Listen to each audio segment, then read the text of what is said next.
This podcast is a member of the Red 5 Network. For more Red 5 Network podcasts and content creators, visit bio.link/Red5. Welcome to War of the Stars, a Star Wars podcast, broadcasting from deep within the Outer Rim, far beyond the watchful eyes of the Empire and on the fringes with the New Republic. Join your hosts Garrett K. Jones, Brian Karasik, and John Mark Tolley as they discuss the various facets of the saga's lore and characters, review the films, and discuss every tidbit of news coming out of Lucasfilm. Remember, this isn't just your Star Wars. This isn't just my Star Wars. This is our Star Wars. This is the way. Yay! Yay! Yes, ladies and gentlemen, welcome to another fun-filled episode of War of the Stars, a Star Wars podcast. I am, of course, your host, John Mark Tolley, joined as always by my other two co-hosts, Mr. Brian Karasik and Garrett K. Jones. Mr. Garrett K. Jones, I get it. Nah, you don't have to call me Mister. I'm not a sir. Esquire. Yes. Just because I'm working Together in the we law, are, does not make me an Esquire. and together we are Wild Banthas. Nice.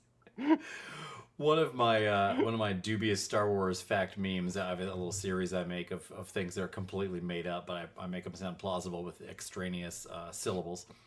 I got a picture of Ian McDiarmid from one of his plays where he's like in a suit sitting at a desk, and I posit in the text of my dubious Star Wars fact that Emperor Palpatine had a little-known cousin on his father's side whose name was Stephen, who operated as a lawyer on Naboo.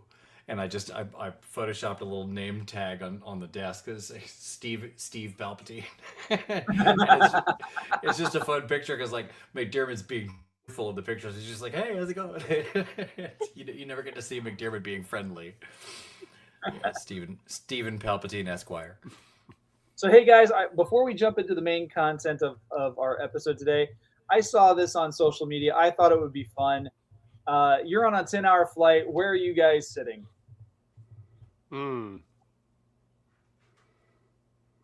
Choose wisely. I think 8 for 2 different reasons, neither of which I'm going to elaborate on this family podcast. I would say 2. Again, family podcast. Well, not necessarily for that reason, because you got, who's sitting in front of me. Either 2 or 5. Either 2 or 5. Definitely not 3 or 4. 1 maybe. I don't know, but I think I'd pick 2. I would definitely pick 2 or 5. Either one could work for me for kind of the same reason as Brian for number 8.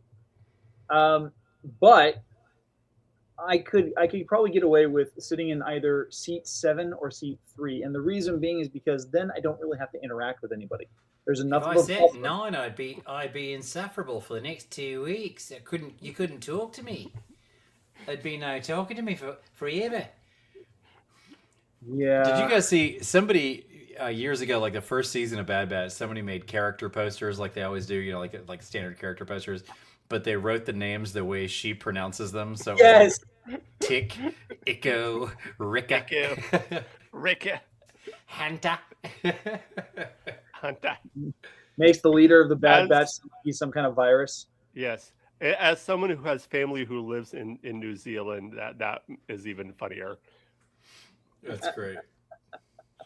Well, since we got through that, our topic today, it's really going to count for something because we're talking about the Count, as in Count Dooku. So I love him on Sesame Street. Sith. All right, I've been waiting all week. Yeah. Sorry. Oh man. I think I may know where It's a free what our podcast, TikTok everybody. is. This is unsubscribed content. Yeah. You're welcome. I think I may know what our TikTok for this week is.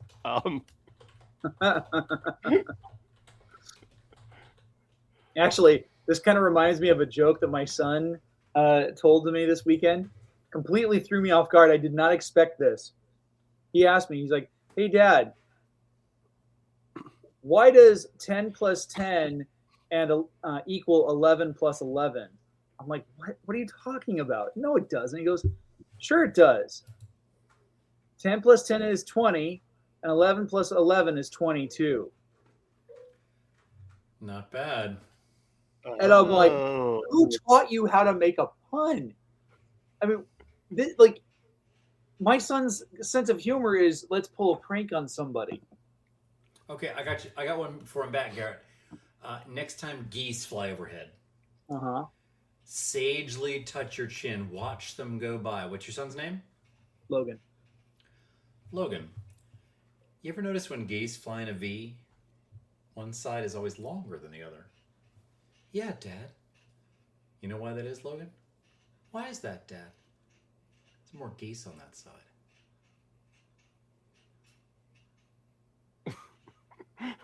That's the reason. there's more geese on that side. Okay. I'm like, the punchline completely avoided me. The face you just made is why you make that joke. When you see someone else make it, it's funny. Before we get into, I have to do one too. We actually, my mom actually told me said this one yesterday. So this a husband and wife are talking, and the wife says that she had a dream last night, and she said her birthday's coming up, and she said, "I had this dream that on my birthday, you gave me a new diamond ring, a new necklace, and a new bracelet in my dream." And she's like, "Do you know what that could mean?" And the husband goes, "Just wait till your birthday, honey. Just wait till your birthday." So her birthday comes, and she hands her the present. It's a box. She's so excited. She opens it up. Inside is a book, How to Interpret Dreams. I love it. Anyway, we are not here to talk about jokes, as funny as they are. We are There's here a reason podcast why on Mark Tuesdays, and Brian sleep on their couches.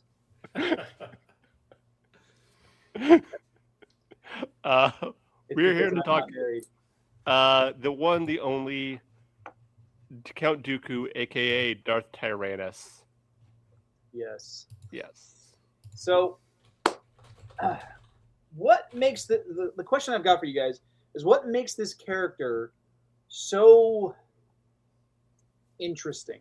Because I mean, we get more of Dooku in the Clone Wars and in Tales of the Sith or Tales of the Empire than we do, or maybe it's Tales of the Jedi. Yeah, it's Tales of the Jedi. Than we do in any other form of media. So, what makes him so interesting? For me, and this because this just kind of hit me. Me and my daughter, we were watching the X-Men series, the X-Men movies, and I think you could almost call Dooku the Magneto of Star Wars. He's right. Everything that Dooku says that he stands for and that he wants to do, yes, he's coming from the dark side of you, but he's right.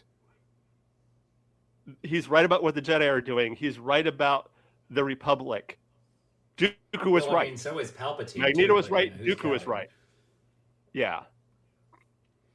The method by which they correct the problem we can debate, but we'll still and I think this is something we can get into later when we talk about his fall. Is I still stand by the fact that he didn't fully fall. He did not fully embrace. There's still, much like Darth Vader, there's still good in him, but I don't think he fully embraced the dark side. I agree. Well, which makes him so unique because yes, he did embrace the dark side, but I still think it's kind of like it's a very unusual.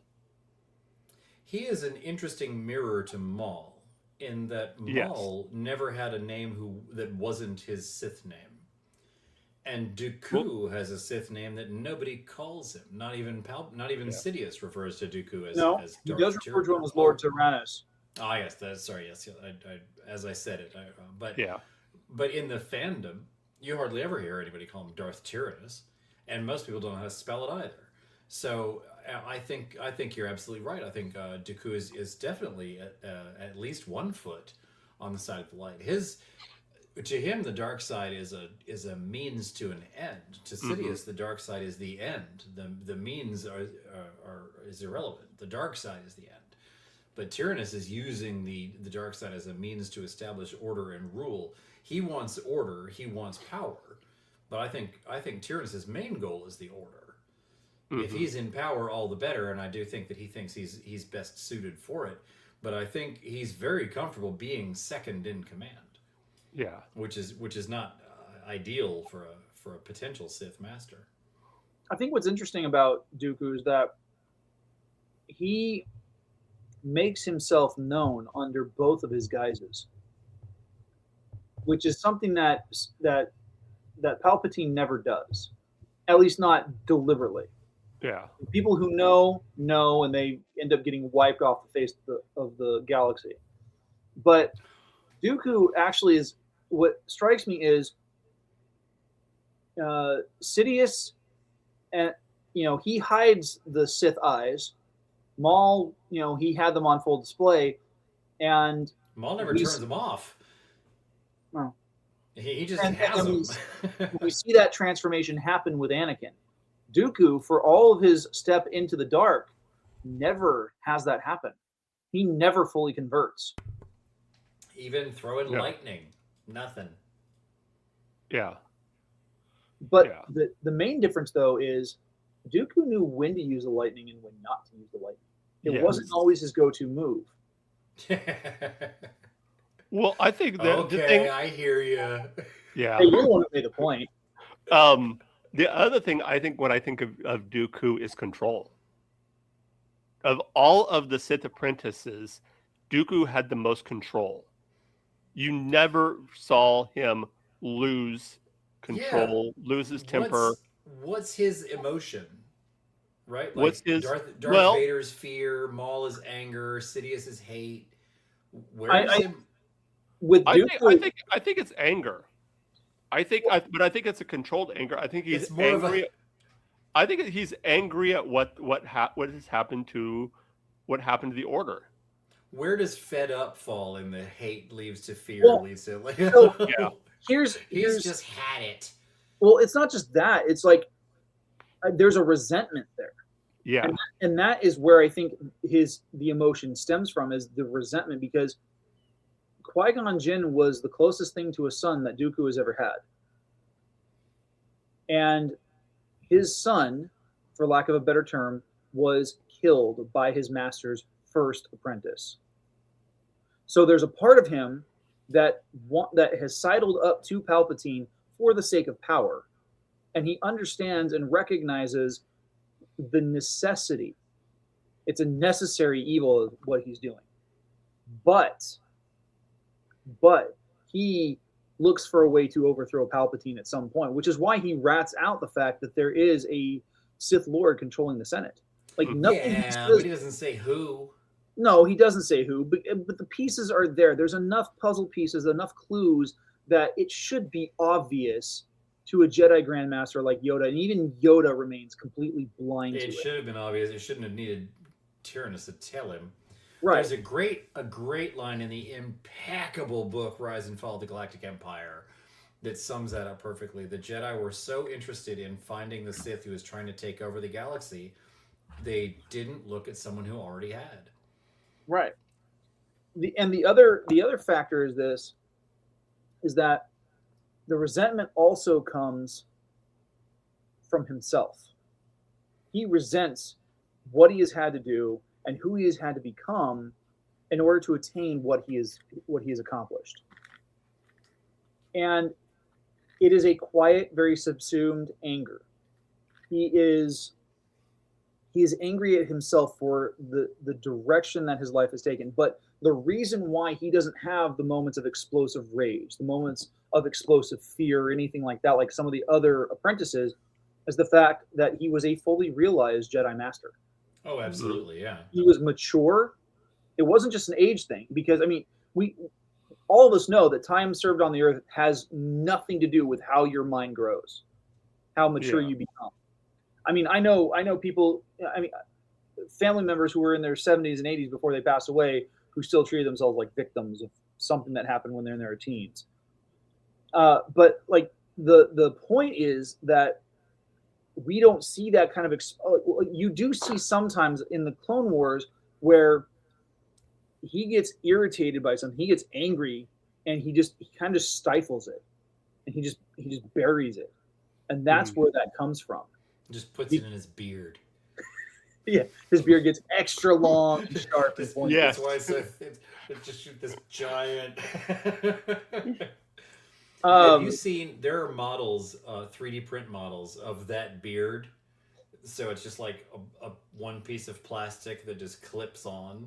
I've seen I haven't seen the Dooku, but I saw a really good Kenobi in a like animated Clone Wars cosplay with clip on facial features. It was really neat. Yes. I think Dooku is interesting in that I don't know what his problem with the Jedi is. Like, they're very accommodating. No other Jedi gets to keep their family title. You know, like he's not. You know, there's no other Count Jedis running around there. I do think it's interesting though that they talk about he didn't. It wasn't until because he leaves the Order first, and then I can't remember what book. Oh, did he do that after? He did that after because he left the Order to take control of the family, the family estates, and that's when he took the title. Because before, when he was a Jedi, he was just Jedi Master Dooku, and then he left the Order and took the Count title, and then he joins up with Sidious, I believe. Well, there's a couple of timing moments.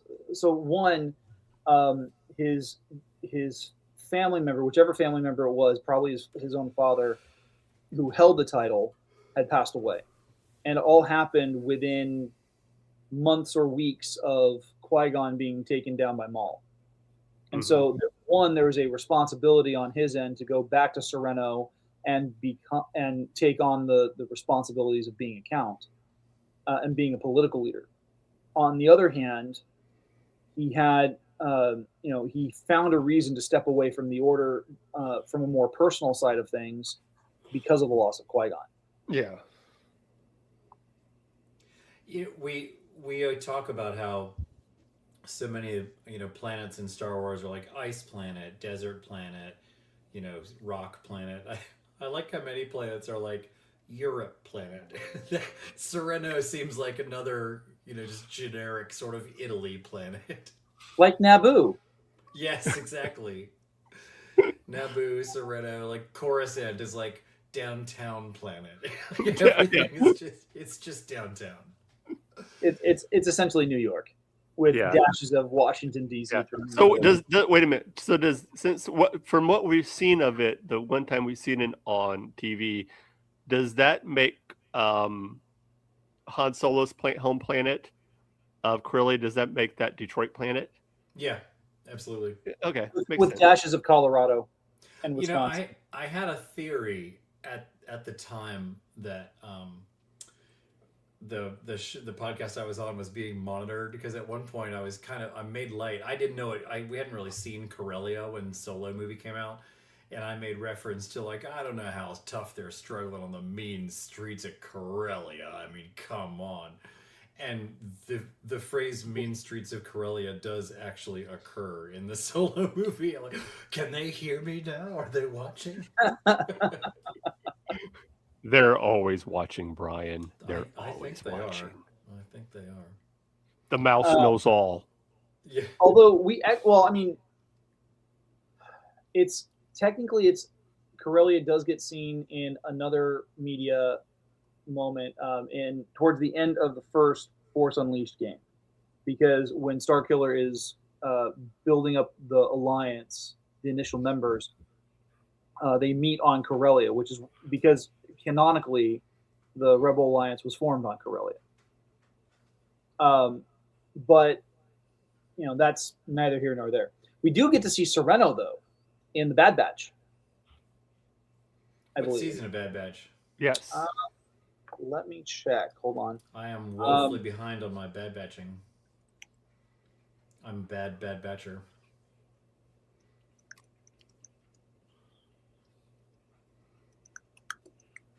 You know what it was? I tried to download several episodes of Bad Batch, but the file was corrupted. I got a bad batch.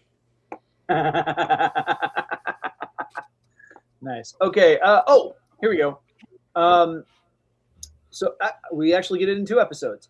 Clone Wars, season 3, episode 12. The planet serves as a base of operations and the location of Dooku's luxurious cliffside castle, heavily featured in the Night Sisters story arc. And then again in the Bad Batch, the rogue clones visit Dooku's bombed-out castle and the surrounding Serenian forest in the season. Kenobi, welcome to my needlessly complex castle. That was a pretty good Christopher Lee there, man. Thanks, I've been working on it. Now, can you perform as Saruman the White Wizard? That's the question. The Kenobi line was just off the top of the head. On the spot, I'm useless. But I do like that you can count on Christopher Lee to have an impossibly impractical residence in most of his films. He's the only man who has won Grammy Awards for his metal rock albums. And was it the Christmas one that won any? I forget. I don't remember. He but did a he's Christmas won 2. one. He's won 2 Grammys for that work. Christopher Lee is the actual living embodiment of the most interesting man in the world. Yes. I don't think anyone listening to this podcast will be surprised, but I do have to say that apocryphally it is said that in the filming of the Lord of the Rings series, Peter Jackson was advising Christopher Lee on how to act when he was stabbed, and he said, "Try to imagine what the noise you would make when if someone stabs you in the back." And Lee was like, "I don't have to imagine that." Well, Christopher Lee is he was personal friends with members of the Tolkien estate. Well, Christopher Lee was on the squad of ungentlemanly warfare or something? The most British special forces name ever. Yeah, I've seen a whole thing of the things he's seen in his lifetime, and he witnessed the last public guillotine in Paris. He's like the reverse Forrest Gump. Everything horrible happened near. Not only was he friends with, I believe it was Christopher Tolkien, he was also friends with Ian Fleming. Yeah. You know who else is good for that is my wife is reading Roald Dahl's biography called Solo. Talk about an interesting dude. Yeah. Every one of Roald Dahl's stories, I'm like, did he survive? And Claire's like, yes, he wrote this story. Explains so much about a giant peach. Anyway, I do think the most interesting thing to me about Count Dooku is the utter surprise with which he is killed. He is absolutely convinced up to seconds before his death that he is pure part and parcel of the grand plan and design, and he literally, while he is dueling with Anakin, he is planning for the Academy of Young Sith Acolytes that he's going to head up, and he's envisioning this school of young Darksiders that he's going to train, and then Palpatine says, "Do it." And Dooku is like, if I may quote Family Guy, "What?" And it's such a poignant inner monologue that Tyranus has, and I have to recommend, again, as I do most weeks, that anyone listening to this go pick up Matthew Stover's novelization of Episode 3, Revenge of the Sith. You simply must read it. While you're at it, you should grab R.A. Salvatore's Attack of the Clones. While you read through it, try to ask yourself how he managed to keep from putting any drow in it. But back to Episode 3, you must absolutely read it. Matthew Stover does an amazing job of it. And just the the whole interplay of Dooku's expectation and his utter despair when he realizes that at no point in his entire life has he been the main character. He has only ever been a placeholder for the young man who is about to kill him.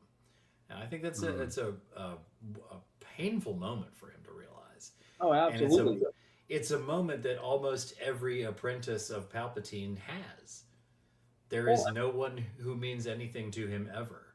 And everyone who has ever all of his apprentices think that they are the one.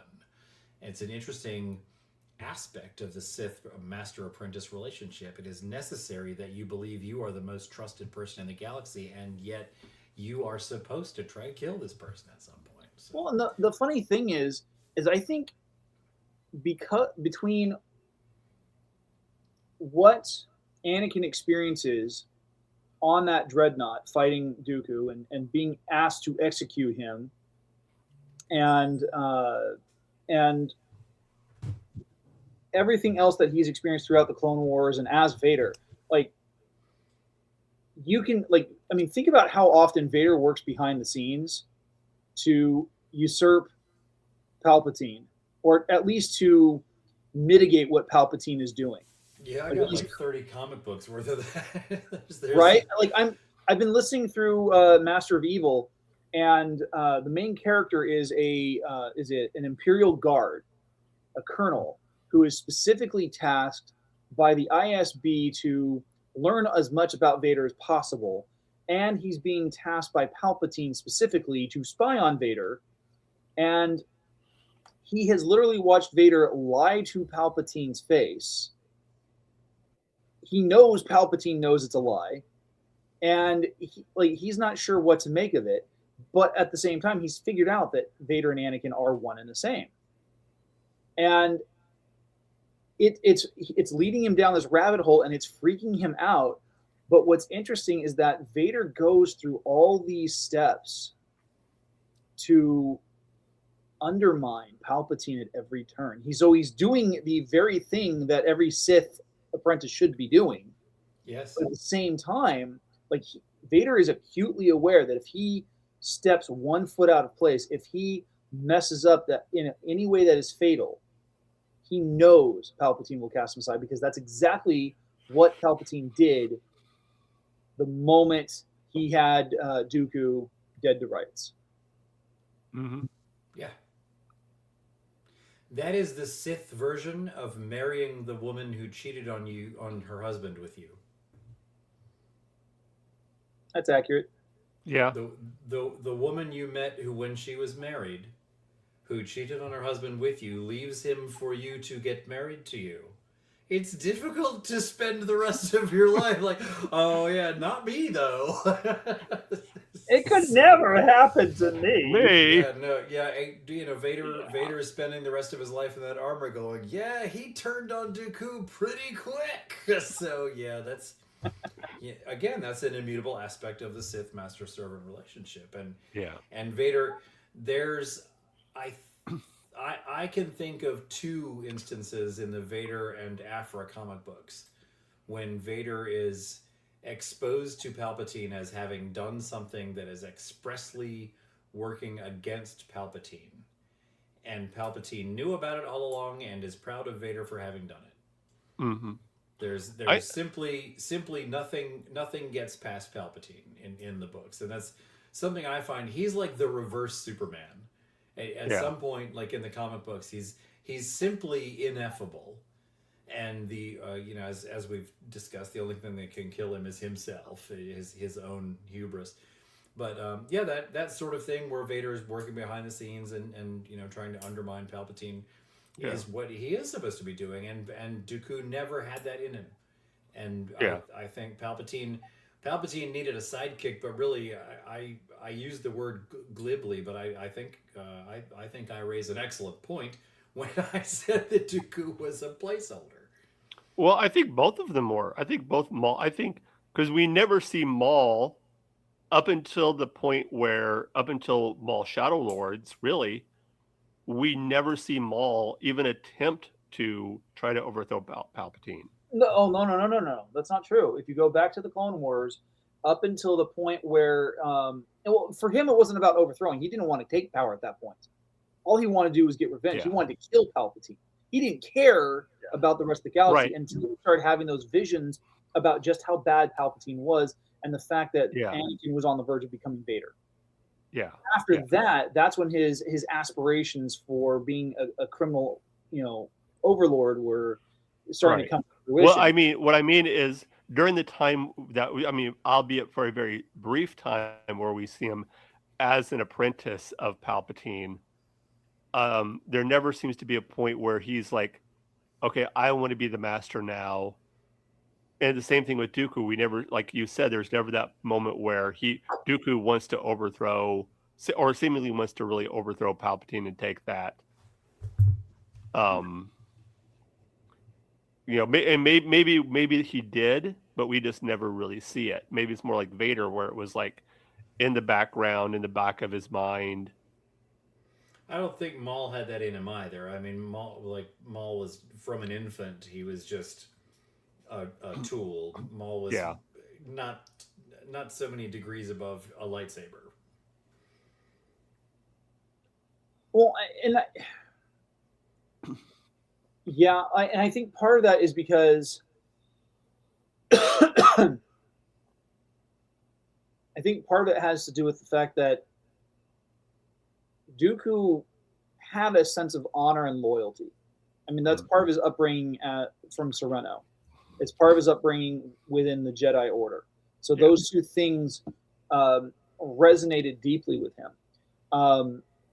He acts underhanded and well, I do have to question that, though.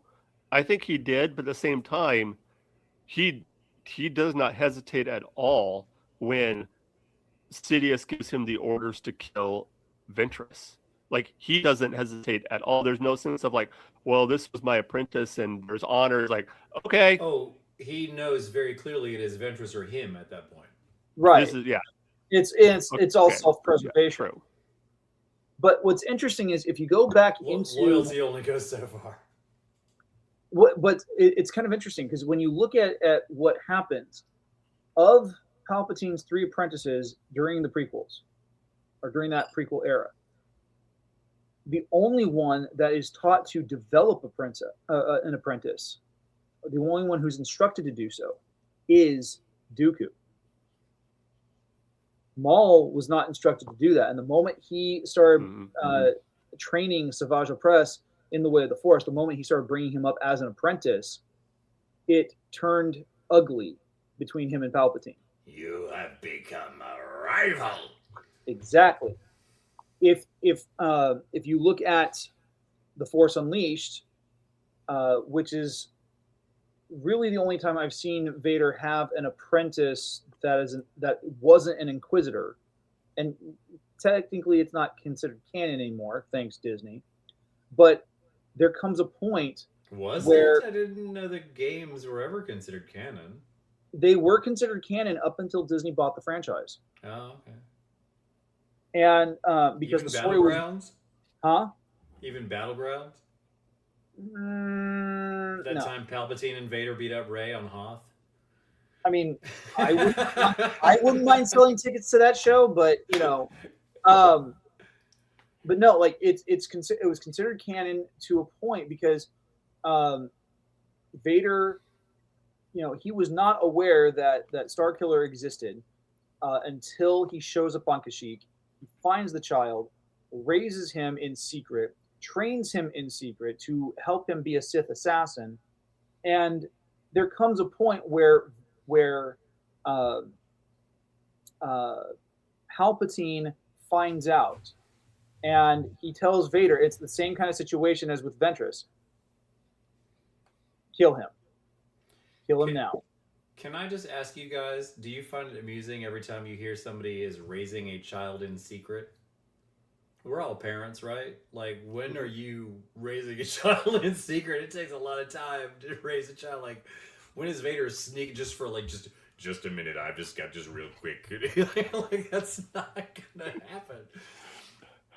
Well, I mean, He's with got Maul, some serious droids doing some heavy lifting. Yeah. That's all I know. Yes, I mean There's a lot of... they kind of hit in the Darth Darth Plagueis book. They do kind of hit with Maul that most of Maul's training was done with droids.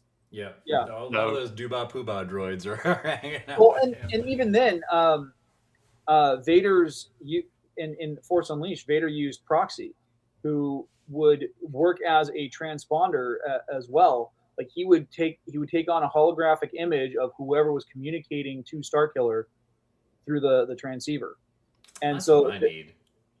so frequently, like there's a sequence where Proxy is he's transmitting to Starkiller, and so he takes on the holographic image of Vader, and when the transmission is done, the hologram fades, and you see Proxy's body shift back into its kind of more neutral state, where the joints and everything aren't as bulky and expanded, and he shrinks back down to his normal status, and his response is, "I hate being him."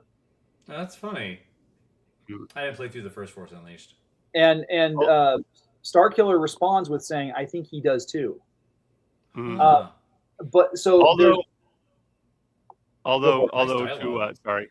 to finish, to go piggyback on what Brian was saying earlier, I do like the idea of giant, of baby Starkiller and Vader just holding him, giant Vader rocking him, singing lullabies. Coochie coochie coo. Go to sleep for once in your life now. I've got to get back to work. It's better that we have Vader doing that rather than Mace Windu, because Mace Windu would be like, "No, they have to sleep." Yep, we've got that book.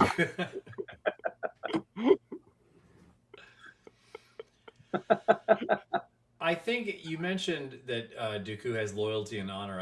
I've always thought that putting Palpatine's recruitment of Dooku, which takes place, you can hear it happening in the or see it in the book Darth Plagueis.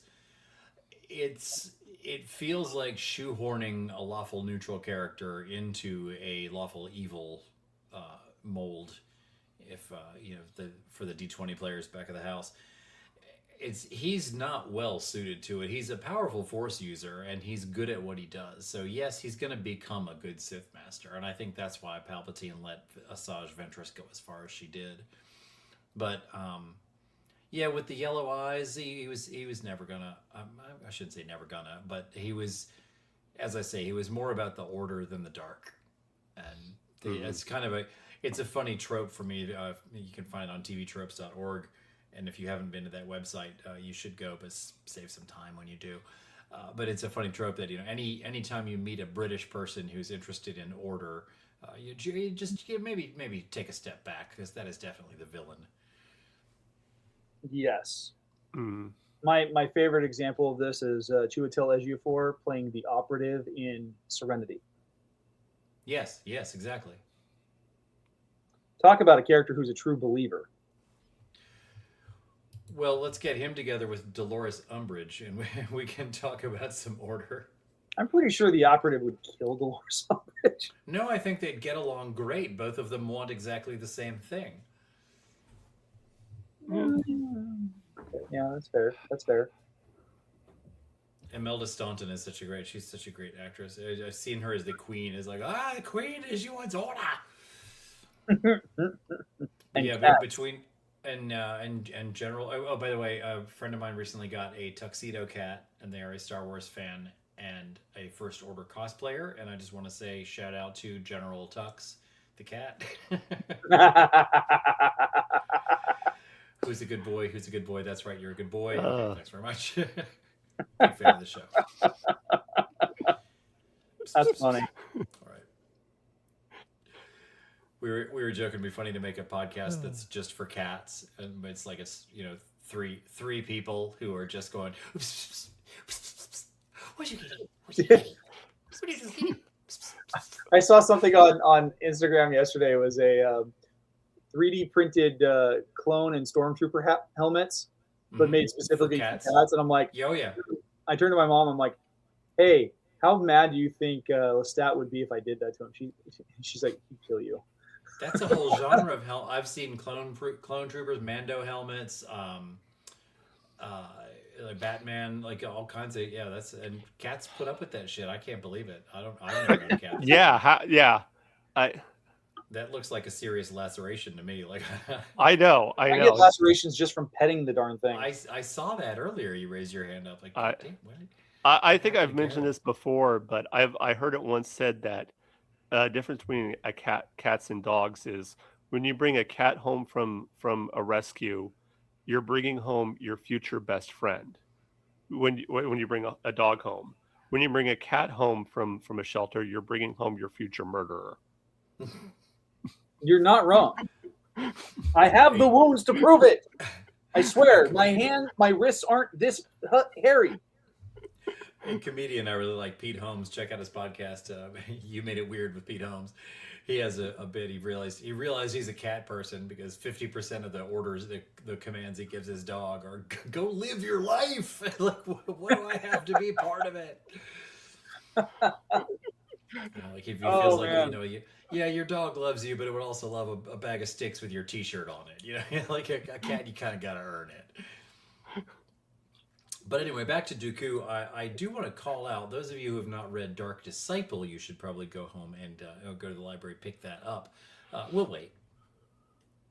Okay, now that you're back from having read Dark Disciple, you will realize, of course, that it was written from unproduced episodes of the Clone Wars, so you'll know that it's obviously excellent writing.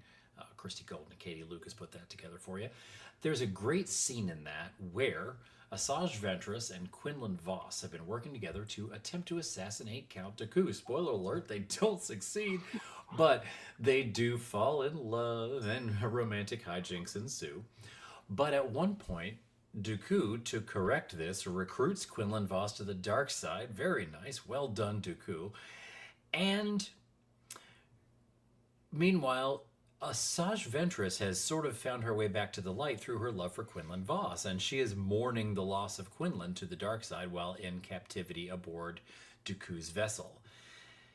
To cure, the way that he breaks Quinlan Vos is he gives Quinlan the lightsaber of Quinlan's former master, knowing that Quinlan Vos has the rather rare force ability of psychomancy. You guys familiar with this? Yes. It allows Quinlan Vos to touch an object and through the Force perceive events that happened in its vicinity. And is it psychomancy or psychometry? That's it. Thank you. Psychometry. Thanks. My mistake. Yeah. And this is how Quinlan Vos learns that the woman he has come to love is also the woman who murdered his much beloved Jedi Master. And that's what breaks Quinlan and takes him to the dark side. And that is really a master stroke by Dooku. So while I've been saying here he didn't have it in him and sort of poo-pooing Dooku as a Sith, it just occurred to me that is some nice work of using. Well, just because he doesn't have the stones to really go all the way Sith doesn't mean he can't be incredibly manipulative. And cruel. Because he didn't tell Quinlan what that was. Or like why he did that. He just presented it to him like with his meal. Here, thought you might want this, and Quinlan like knew what was. He's like I don't whatever Dooku wants me to know about this. I don't want to know it. Yeah. And so Quinlan resists the urge to touch it because it's like, if I remember right, it's like he can't help it. Like once he touches it, he's Sometimes Quinlan is able to control it. Most of the time, he can't. Because he was never really taught how to direct it, and psychometry is one of those Kifar abilities that can sometimes skip whole generations, multiple generations. Like he's like the first in his line to have that ability in like 2 or 3, maybe even 4 generations. At least that's how it was presented in the Dark Horse Clone Wars books. How it's presented in what's considered canon now is a little different. But it's interesting because, jumping back into talking about games, Cal Kestis has that ability. and it becomes something that allows you to find clues into what you're doing Oh, cool. throughout the Jedi Fallen Order and Jedi Survivor games. In Fallen Order, it works as a way for him to recall memories that he has repressed of his Jedi training because he has spent 10 years without using his Force abilities. And so when he reconnects with that, it brings up memories. Yeah. Well, I just saw interesting- Brian, you're going to have to drop out. Yeah, here in a bit. I did want to touch, though, it's an interesting split, though, where we see that level of cruelty from Dooku. And you know, we see that in the dialogue, you know, twice the pride, double the fall, that kind of thing. Like he does kind of like to twirl a mustache now and again. But at the same time, he does all the salutes and the twirls like he's decorum. And I think that might be, for me, that's why I find him to be such a compelling villain. He's a classy bastard. Yeah, you know, I like my villains, and I like you know, he's a Captain Hook. He's a debonair. He's a swashbuckling rogue. He's a cad. He's not just a monster. Like he's got class, and it works well for him. So he's a great character. I wish we saw more of him in the films, and I'm glad we see so much of him in the Clone Wars because he's really an interesting character. The way that Star Wars gives us so much backstory in the shows of characters that are introduced in the films really serves them well. It did really well for Maul, who was criminally underserved in the films, and I think we got more of Tyrannus in the movies, but even so, he was very welcome in the TV shows. You know, I'm a villain connoisseur. Yeah. I'd love to see this level of attention given to the whole Sith dynasty. Because look at Tyrannus's lineage. He was trained by Yoda, not just one of the many Padawans who came through Yoda's classroom. He was Yoda's Padawan. And then he trained Qui-Gon Jinn, and then he became one of the Lost 20. And because I am who I am as a person, I'm going to have to point out that's Sidious's hand right there. At any rate, I do have to drop because it's getting late for us, folks. All right. All right, well, that's a good stopping point for the episodes. Brian, before you go, why don't you tell the folks out there how they can connect with you?